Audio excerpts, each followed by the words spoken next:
Welcome back to the Voices of Madison Park, Season 2, Episode 5. I'm Elijah DePina, and in this edition of the podcast, we're celebrating the incredible women who are making a difference and breaking barriers. As we honor Women's History Month 2025, we embrace the year's theme, Moving Forward Together, Women Educating and Inspiring Generations. Join us as we highlight the voices and stories of those shaping our school and community. Today we have a special guest, a woman with an incredible story that makes history feel real. We're honored to have Miss Arsic with us, a dedicated history teacher here at Madison Park. Her journey is one of resilience and strength. She grew up in Yugoslavia, living a happy life until war changed everything. She spent 2 years in the war zone before coming to the United States in 1997 and adjusting to a new country. She worked hard, went to UMass Boston, and found her passion for teaching. Since 2006, she's been a part of Boston Public Schools, and for 13 years, she's been teaching right here at Madison Park, bringing history to life in a way that's personal and real. Ms. Arsic, welcome to the show. Thank you so much. I'm so glad I'm here. So let's start off with your life. When the war broke out, what were some of the biggest challenges you and your family faced? Oh, God. So prior to the war, as you know, Yugoslavia was a communist country, but it resisted some of the, upper hand of Russia, and somewhat remained as an alliance to the Western world, allying itself sometimes and working with United States. And so I would say it was a communist country, but a pretty well-balanced one. It's close to socialism. Happy life, parents were educators. We lived minimally, as many communist countries did, but had everything. And then it seemed like almost overnight, the war happened, which at the time I was 10. So to me, it seemed like it was overnight. But now looking back, there were a lot of things leading to it. And unfortunately, my parents in the beginning didn't really think that this was going to be a conflict that led to war. They thought it was going to be maybe some disturbance, shift in powers, but eventually that things would simmer down, and they did not. So by the time I think they figured that out, 2 years had gone by, and it's not that we didn't want to leave, we couldn't.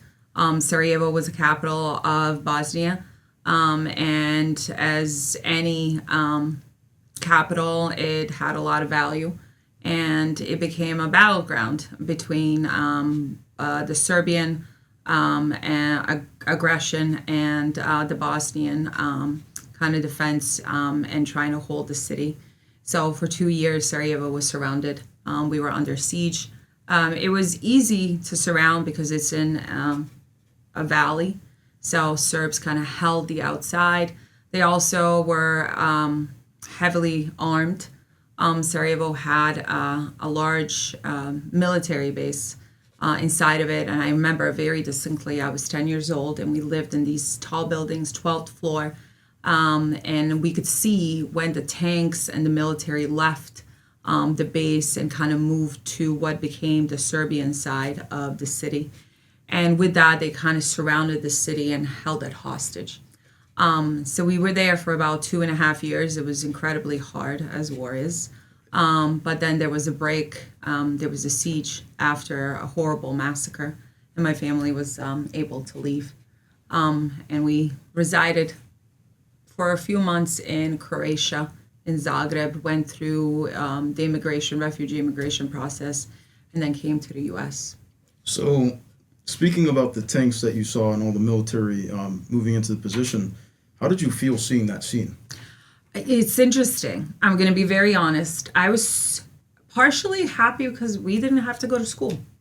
I was a 10-year-old who, with her friends, kind of watched it, and, it canceled a bunch of, school days, and as any little kid was, we were, excited. We're like, there's no more school. How exciting. And then, things stopped being so exciting. Unfortunately, very close to where we lived, the line between the Bosnian and then the Serbian side became this river, and we lived very close to the river. And the buildings we lived in became primary targets because they were trying to push, obviously, the lines. And it was really hard to live on the 12th floor with no electricity. And as bombs kind of fell, our only escape to the basement was through a glass stairway. So there were a few times where, bombs would explode and glass would shatter as we were trying to make our way down. And eventually it got really bad. There was a period of time where there was shelling a lot. And then one day our apartment got destroyed. We thankfully for that day had been in the basement. My mom and I and my dad was in the apartment with a friend. And then it got hit. It went straight into my room, into my piano, and shattered it so much that there were scattered notes throughout the neighborhood. And I remember that distinctly, even though it was many, many years ago. Just my dad coming down to the basement covered in dust because obviously as the bomb went off, it set off, all these particles in the air. No one got hurt, thankfully. The apartment got destroyed and there was a hole in it for years. It was really hard to patch up. And then we left there. And I remember the journey from where we were to my grandparents who lived in the center of town was scary because there was a lot of snipers. That became one of the primary things that was used, I would say, to spread terror throughout the civilians. And that, I remember just that, the fear.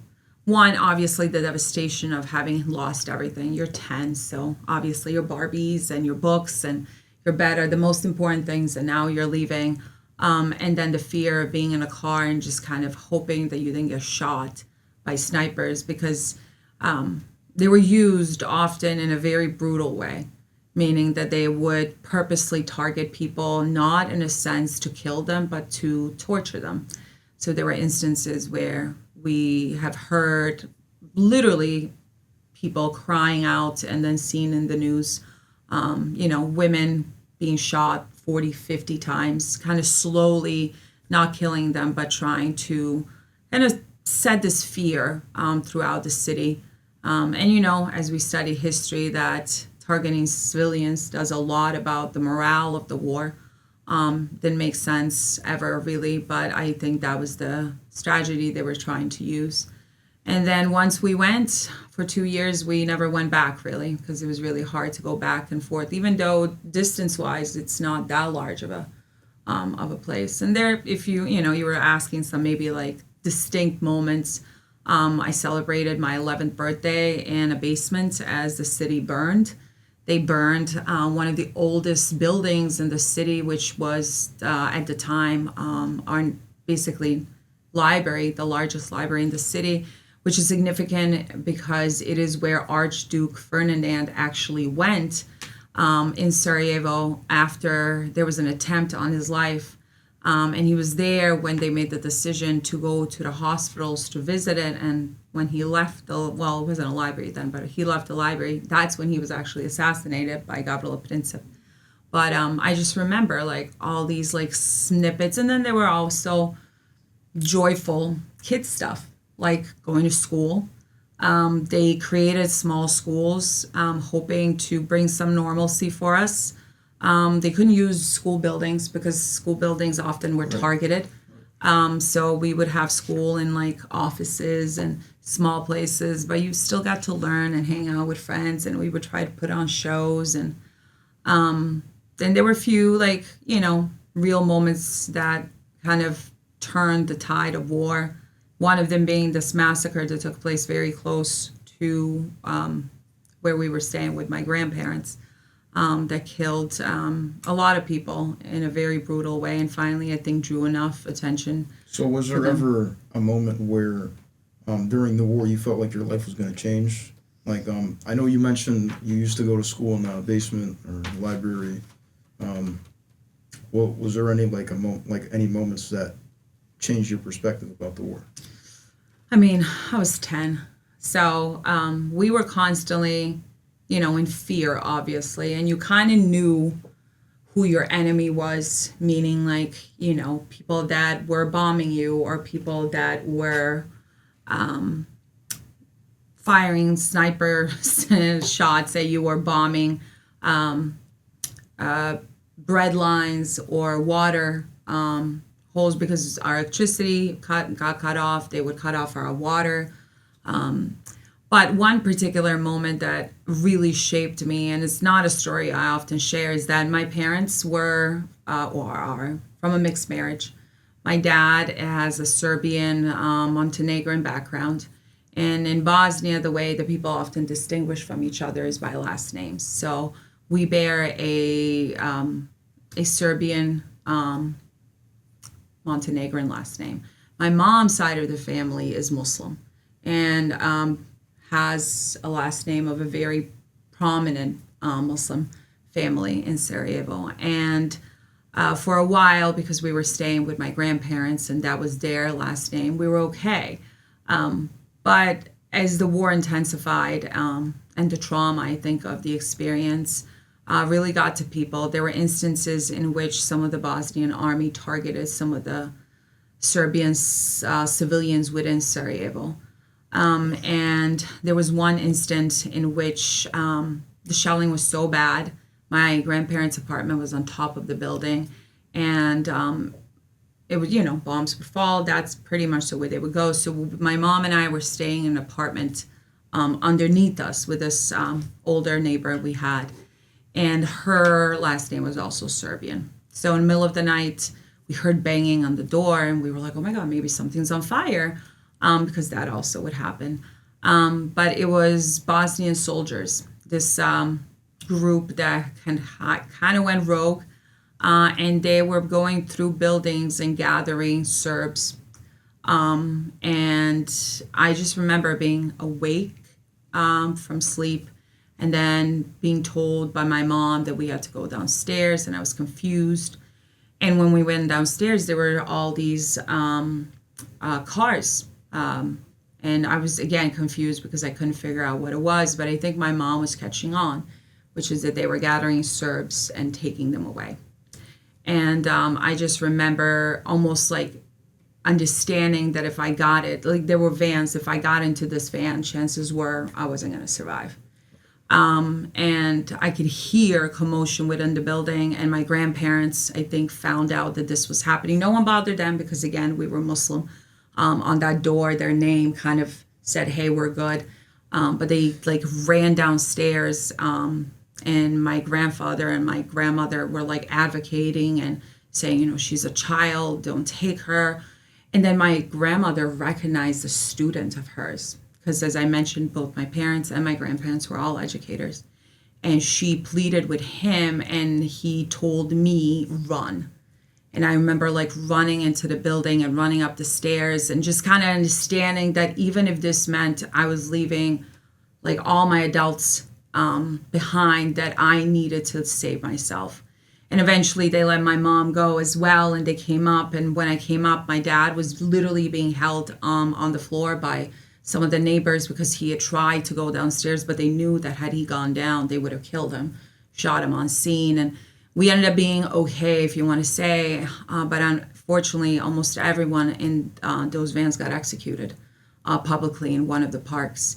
And it was one of the first times that I kind of felt, if you want to say, that kind of racism, the prejudice that could literally force people into dehumanizing others and willingness to almost end life based on only a name or, let's say, a race.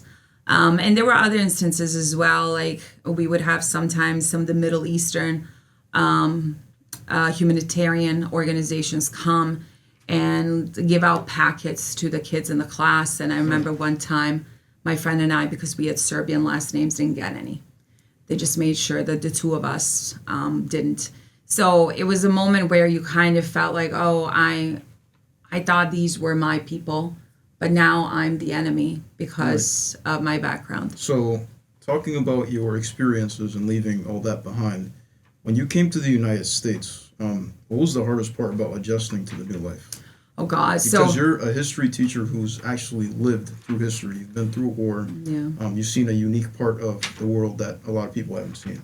When we moved to the U.S., we moved into a very white, middle-class suburbia. And that was very hard because I didn't speak any English. And I was the only kid in the whole school that didn't. And even though I racially kind of blended in, they did not understand my name.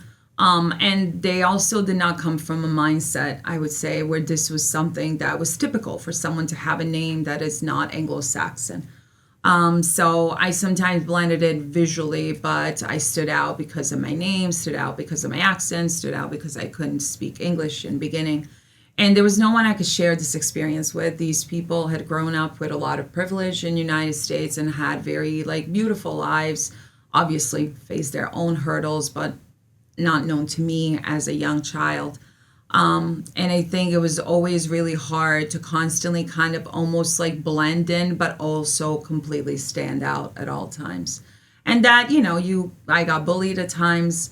It was hard because the system in which I came into did not know how to handle someone who was foreign, let alone someone who had PTSD and had faced trauma. Not that that was really much discussed or talked about.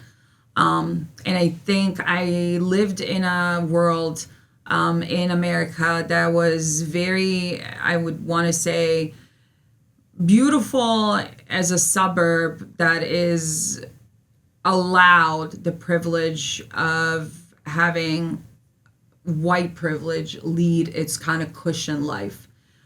So I viewed America very differently living in Franklin. And then when I moved, and I was different and, things kind of stood out, but I was not aware of many things until I moved to Boston and started going to college.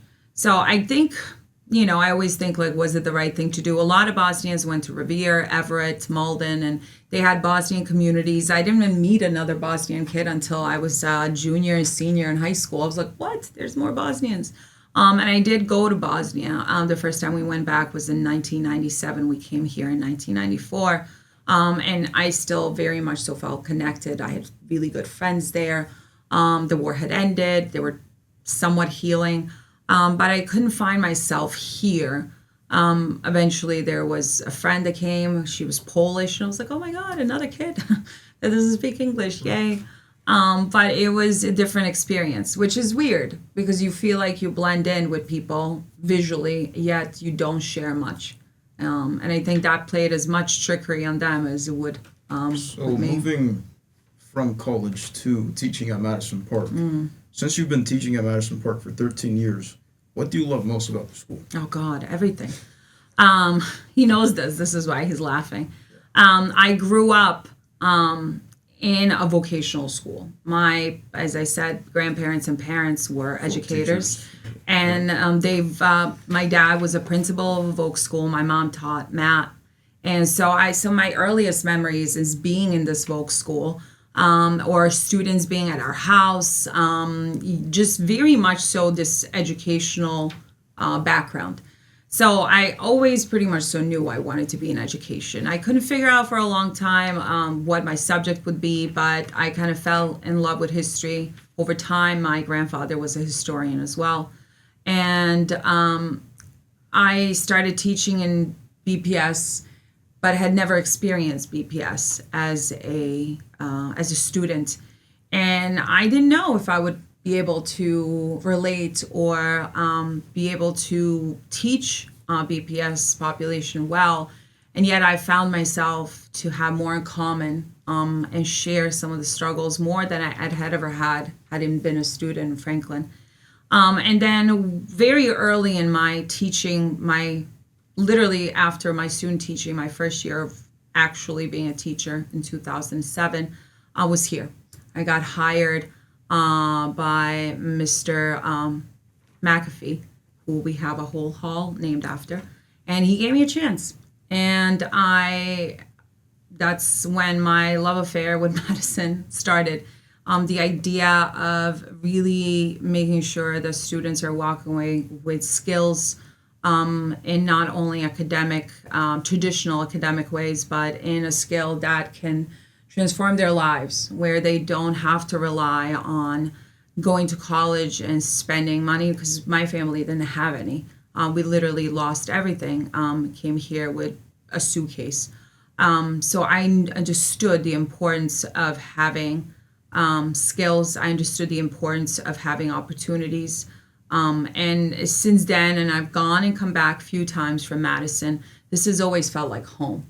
And I think a lot of that stems from the early years, but also just historically, the connection of giving students a skill that can last them and take them beyond having to rely on going to college.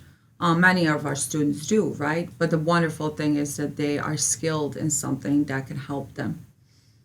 So, going on to Women's History Month, are there any women, either historical figures or people in your own life, have inspired you? Oh God, so many. One that always comes to mind is Nani Helen Burroughs. And why? Well, because she herself opened basically an all-female vocational school. And I think her background shaped her. Her grandfather was able to buy his own freedom from enslavement due to a skill he had acquired. And within her family, that skill building always meant independence, and economic growth also meant freedom. And the population that often didn't have those opportunities were not just only women, but Black and brown women. And she was denied many opportunities due to her gender, but and race. And so not only was she turned away because she was Black, she was turned away from places because she was female. So it just tells you about that intersectionality in which women, especially Black and brown women, sometimes have to fight within their own groups to get opportunities. And so she said, you know what, if a door isn't opening for me, I'll build one. And not only obviously for herself, but for other women, allowing them trades, even though they were typical, right? A lot of them were in nursing or kind of care, but it opened a door. Having a basketball team, an all female African American basketball team, I think is huge. So I feel like stories like hers are important because obviously we're a Voc school, but also because even to today, women's voices in vocation and trade and industries are left out. And I think, as we often talk in class, that intersectionality plays a huge part. The women, Black and brown women, are not only fighting racism, they're also fighting sexism. And her story is just one of, I would say, success. Not an easy one. And I think it's really inspiring to have women, introduce women, which is why we do all those projects that you love so much. Right. So during history class, I remember doing Gloria Arellanes, who was a key leader in the Spanish Chicana movement. So that's one of the historical women that I would say is my favorite for me. So if you had one piece of advice to give to, let's say, any female students growing up in Madison Park, what would it be? I would say, hard work. Hard work is really what gets you places, and that's easier said than done, right? And hard work does not have to mean same for everyone. Sometimes doing your best on one day is just going to school. And then doing your best the next day is going to be really like doing all your studies. But the habits that we build as young people are crucial in who we become as adults. And I feel like sometimes getting into the mindset of just kind of, I'm going to succeed and I'm going to work hard, leads to success. If you speak to or hear a lot of people who have had success in, let's say, sports, they will tell you that they might have not been the most talented, but that they worked the hardest at something. So I want young people in general to understand that there are in our society some quick successes, like on TikTok or YouTube. But the fact is, these often are not long-lived career choices if you don't have other things. So sometimes we see even people that create content online and we don't truly understand the work that goes into it, the dedication and sponsorship, the hours, reshoots. And I feel like sometimes when young people start something and it's not easy or quick, they give up because they haven't built this habit of working hard towards whatever goal it is. For some of us, it might be academia. For others, it might be something else, but just working hard. And I think also being very knowledgeable. I've never met anyone who said, you know what, I really regret knowing stuff. But I have met many of people who have said, I really regret not having learned this. So never dismiss as a young person the value of what the adults are trying to teach you. You might not understand it at the moment, but down the line in a few years, 20, it might become very useful. And then you'll be glad you knew it, but you might be regretful that you didn't. So, from war to becoming an educator, what does success mean to you now? Oh, God. I would say success means peace and happiness. I think what war teaches you is that value is not in things. The value is really in your memories. Value is in the people you share moments with. Value is in peace. There's a lot to be said, especially nowadays, about valuing peace and working, I would say, with young people. I want them to understand the sacrifices that have taken many generations for us to have any sort of peace that we've had, and then that it takes dedication to uphold this. Some of the steadiness that we have enjoyed here in this country has come not by chance, by dedication of many.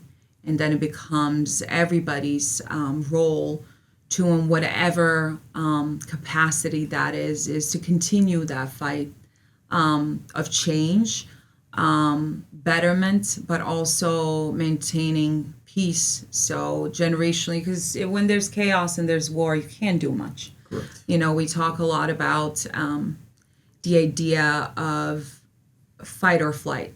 When people are scared, when people feel like their life is in jeopardy, they can't hear. They are just in survival mode. And so having that peace in a conversation, having that peace in your town is really key if you're trying to bring long-term progress. You can bring progress through war, or at least you think you can. But realistically speaking, progress through chaos often doesn't lead to long-term Correct. progress. Yep. So that's it for today's episode of the Voices of Madison Park. Thank you again to Ms. Arsic, and thank you for all of those listening. Stay tuned for more episodes, and we will see you next time.